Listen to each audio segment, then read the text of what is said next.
2028 లోపల పీఓకే అనేది ఇండియాలోకి వచ్చే అవకాశాలు చాలా ఎక్కువగా ఉన్నాయి. జై శ్రీరామ్. 2022 నుంచి 2025 అక్టోబర్ వరకు మొత్తం 19 ప్రెడిక్షన్స్ అనేవి ప్రూవన్ అయ్యాయి. అవన్నీ కింద డిస్క్రిప్షన్ లో ఇవ్వటం జరుగుతోంది. సింహరాశికి అధిపతి సూర్యుడు సింహరాశిలో మగా 4 పాదాలు, పుబ్బా 4 పాదాలు, ఉత్తర 1వ పాదం ఉంటది. ఈ నక్షత్రం వాళ్ళందరికీ నేను చెప్పే మాస ఫలితాలు వర్తిస్తాయి. ఈ మాసంలో సింహరాశి వారికి కుటుంబ స్థానం మీద శని భగవాన్ దృష్టి ఉండటం మూలంగా కుటుంబంలో సమస్యలు ఉంటాయి. చాలా జాగ్రత్తగా ఉండండి. లాభస్థానంలో గురు భగవాన్ ఉన్నారు కాబట్టి ధనపరంగా మాత్రం మీకు ఏదో విధంగా ధనం చేతికి వస్తుంది.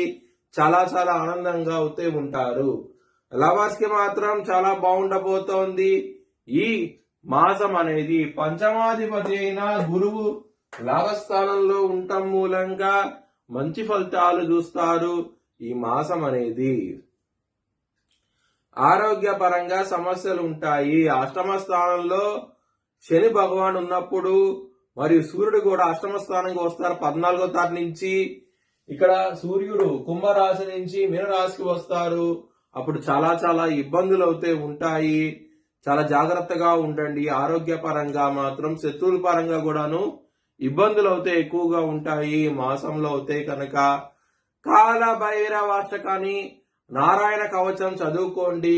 చాలా చాలా మంచి ఫలితాలు ఉంటాయి. బిజినెస్ పరంగా పెట్టుబడి ఎక్కువ పెట్టండి, మంచి లాభాలు చూస్తారు. మ్యారేజ్ పరంగా మాత్రం సప్తమ స్థానంలో రాహువు, రవి, కుజ, బుధ గ్రహాలు ఉండటం మూలంగా లైఫ్ పార్ట్నర్ తో ఇబ్బందులు ఉంటాయి. చాలా జాగ్రత్తగా ఉండండి. మీరు కనుక హనుమాన్ చాలీసా కనుక పారాయణం చేస్తే కనుక చాలా చాలా మంచి ఫలితాలు వచ్చి మీ లైఫ్ పార్ట్నర్ తో చాలా ఆనందంగా అవుతూ ఉంటారు. వృత్తిపరంగా మీకు దశమాధిపతి అయిన శుక్రుడు 9వ స్థానంలోకి వస్తారు. 26వ తారీఖు నుంచి చాలా బాగుంటుంది. వృత్తిపరంగా మాత్రం 26వ తారీఖు వరకు ఇబ్బందులు ఉంటాయి. ఎందుకంటే దశమాధిపతి అయిన శుక్రుడు శనితో కలిసి ఉండటం మూలంగా అష్ట కష్టాలంటూ చూస్తారు 26వ తారీఖు వరకు. 26వ తారీఖు తర్వాత నుంచి మాత్రం చాలా బాగుంటది.